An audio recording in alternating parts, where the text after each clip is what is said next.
Truth. Paliwanag ko sa inyo dito. Point. Point muna ng truth. Ang truth, kapag walang paniniwala, walang buhay. Which is true. Kung hindi kayo naniniwala sa ginagawa nyo, ibig sabihin hindi yan totoo. Wala siyang buhay. Sabihin natin, ang iba sa inyo hindi mahilig mag-volleyball. So, there's no truth for you when it comes to volleyball. Right? Parang sabihin natin sa inyo, hindi naniniwala o walang believe sa sinasabing Bitcoin o e-currency, tradings, and so forth. So meaning, wala kang truth doon, then wala siyang buhay sa'yo. At marami pang iba. Okay? Pero, we have to try to remember at i-picture out nothing na mag-i-interrupt sa peace mo at sa katotohanan, yung certainty. Na tayo ay love and safe. Dito rin gusto ding ipaliwanag na ang moment ng extended, yung sinasabing oras at eternity, na nandiyan palagi. Ngunit, nawawala ito dahil sa sinasabing ilusyon.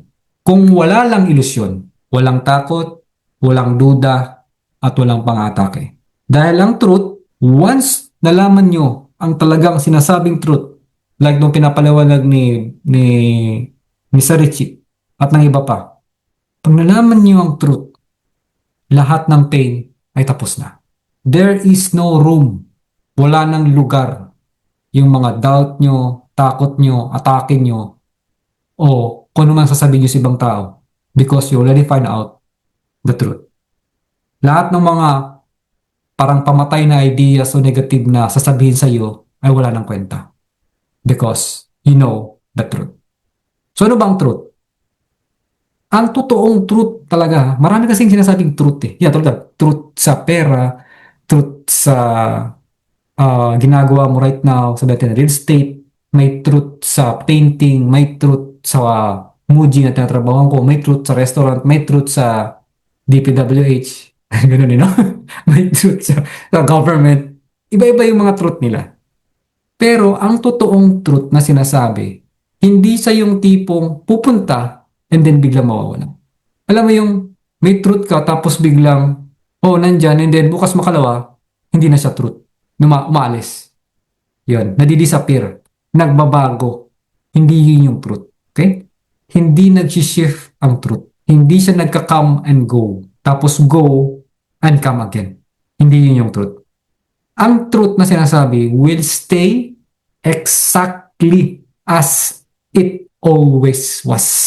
Kung ano talaga ang truth, yan yung pinakatotoo, hindi siya nagbabago. Hindi siya dumidepende at hindi niya rin kailangan kung kailangan mong mag-trust dito o hindi. Kahit perfect trust, hindi niya kailangan. Because that is the truth. So lahat ay mukhang nagiging mahirap, lalo na pag may duda, di ba? Lalo na yung mga pinapakita sa atin. Lalo na yung mga iba't ibang klaseng agenda. Kaya kung nakikita nyo, di ba, nag-resurface sa atin yung mga negative, which is dapat. But you have to trust the truth na mga binabahagi o tinuturo sa atin o ginagabay ni Jesus Christ. Di ba? Kung yan, na isasabuhay nyo talaga ang sinasabing truth, it will blow away.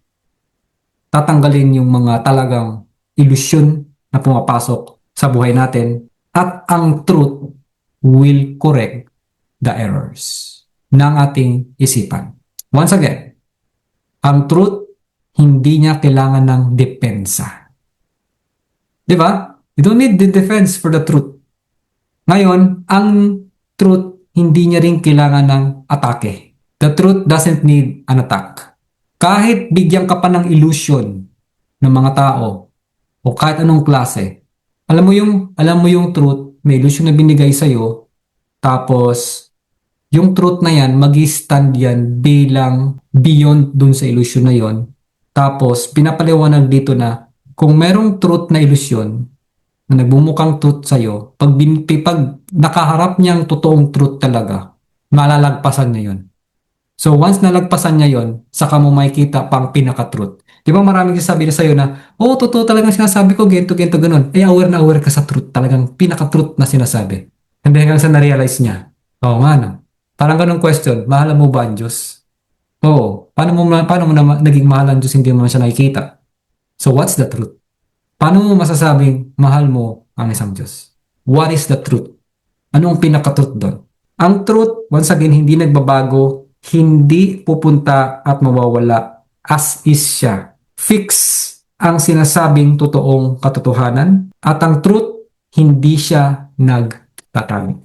Ito ay tumatayo, ang truth ay tumatayo sa liwanag na obvious na accessible siya.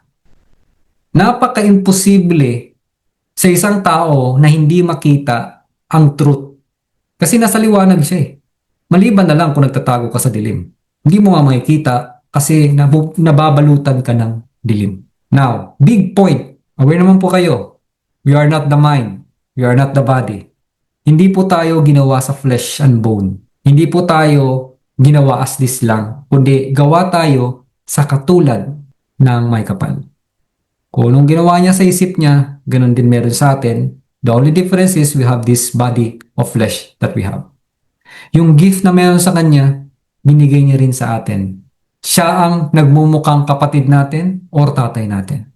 Yan. And the truth is, lahat kayo, lahat tayo dito ay magkakapatid. Iba-iba lang yung mga sasakyan natin. No? Sorry, ito yung brand ng sasakyan ko ngayon. Ito yung mata ko, ito yung mukha ko, ito yung ngipin ko. No? Ganon din sa inyo, iba lang yung buhok nyo. No? Minsan nagkakahawig na tayong lahat kasi ulit-ulit natin nakikita ang bawat isa. Ayun, no? Yung truth. Yan. Ngayon, speak the truth today. Hanggat maaari, magsabi tayo ng pinaka-truth sa sarili natin. Once again, ang truth ay eternal. Ang truth hindi nakikipaglaban, lalo na sa opinion niya. Di ba totoo naman? Kung alam mo totoo, hindi mo kailangang i-prove kung ano eh. Sabi nga eh, if your attitude is right, the facts don't count. Why? Because what most people are saying are not facts, is only their opinion. So kung alam mo talaga ang ugali mo, pagkatao mo, at ang sinasabing totoong truth, you don't even need na mag-agree lagi sa lahat kung ano masasabi ng ibang tao. Because you already know what the truth is. Ganun pala yun. Kahit factual statement na siya, na sinasabi nilang truth, pwede mo palang matibag yun kapag meron kang matinding truth na pinapasok sa sarili mo.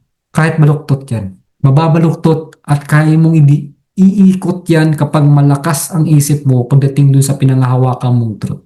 Pero, maging aware ka lang kasi may mga consequences ito.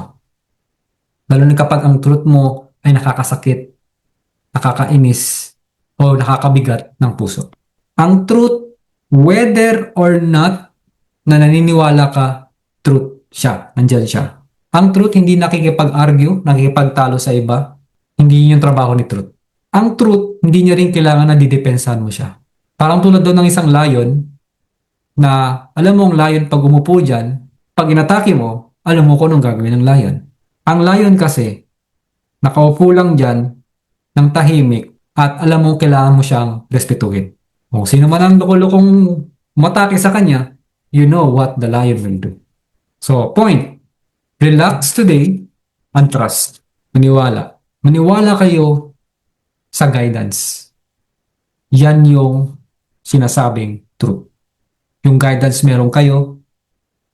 Yung sinasabing trust the process. Trust your inner guidance. Hindi mo kailangang i-micromanage. Yung parang specifically bawat lahat malaman mo kung dapat mong gagawin. You have to trust yourself. Hindi mo kailangang stress over yung sarili mo na alamin mo kung anong mangyayari sa susunod bukas makalawa. No. The truth is true whether nakikita mo siya o hindi. Kung hindi mo siya nakikita, paano mo siya makikita? Ito na yung mechanics ng truth. Kailan mo makikita ang katotohanan? Makikita mo lang ang katotohanan kapag nag-umpisa kang maging quiet, calm, peaceful, dahil doon ka na na-align. Pansin ninyo, pag maingay, marami kang naririnig, magulong isip mo, lagi ka nag-cellphone, nag-device, nanonood, hindi mo makita ang truth. Nung sinabi ni Ma'am Che, nung tinanggal niya yung cellphone, inobserba niya sarili niya hanggang sa work, walang cellphone, lumabas ang truth. Yung sinasabi ng isip, ganun pala siya ka-ego, ang dami palang sinasabi ng ego niya, nag-resurface ang lahat. That is the truth na kailangan mong harapin Hindi mo siya tatakbuhan, hindi mo tataguan. Hindi mo iiwasan. You have to face the truth kung anong naprograma sa'yo. Kaya remember, kapag kayo ay nasa away, battle, fights, pagtatalo, arguments, mga disagreements, truth does not need to fight for itself. Ang katotohanan, hindi niya kailangang ipaglaban ang sarili niya. It is there, quietly, tahimik na pinangahawakan ang spasyo hanggang makita mo siya. That is the truth. Kamusta? Okay ba?